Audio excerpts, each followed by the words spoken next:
আচ্ছা, এই যে ফ্রি ফায়ারে এত এত দর্শক ভক্ত, এদেরকে দেখে কি বলবেন?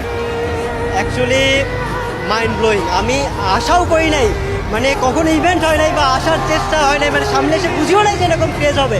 অ্যাকচুয়ালি আমি এসে প্রথম দিন আসার পর আমি যা সারপ্রাইজ যে কী হইতেছে ভাই।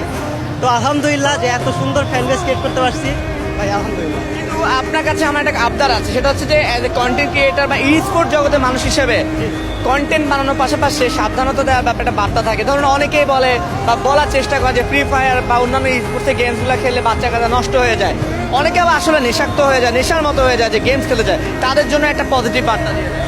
পজিটিভ বার্তা এটাই যে পড়াশোনাটা ঠিক রেখে তোমরা পার্ট টাইমে যেরকম আমরা মাঠে খেলতে যাই, এখন যাদের কাছে মাঠ নাই, খেলার জায়গা নেই, তাহলে ওই জিনিসটা গেমিংয়ের পিছনে কাজে লাগাতে পারে।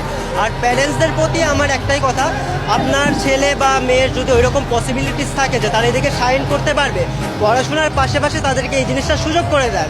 যেরকম জবের জন্য মানুষরা চেষ্টা করে, সেরকম স্পোর্টসও একটা জব হবে ভবিষ্যতে, যেটা আমরা দেখতেছি কন্টেন্ট ক্রিয়েশন একটা জব হবে। বাইরের দেশে তাকালে এই জিনিসটা আমরা অ্যাকচুয়ালি এক্স্যাক্টলি লক্ষ্য করতে পারি যে তারা কন্টেন্ট ক্রিয়েশনের দিক দিয়ে কতটুকু আগে গেছে। তো এইটাই আর কি, যে বাবা মায়ের উদ্দেশ্যে আমি বলবো সন্তানদের সুযোগ দিতে থাকেন। আর সন্তান যারা আছে, আমাদের বয়সী যারা আছে, তাদের বলবো পড়াশোনা ঠিক রেখে পরে গেমিং করো, পরে যা হওয়ার হবে।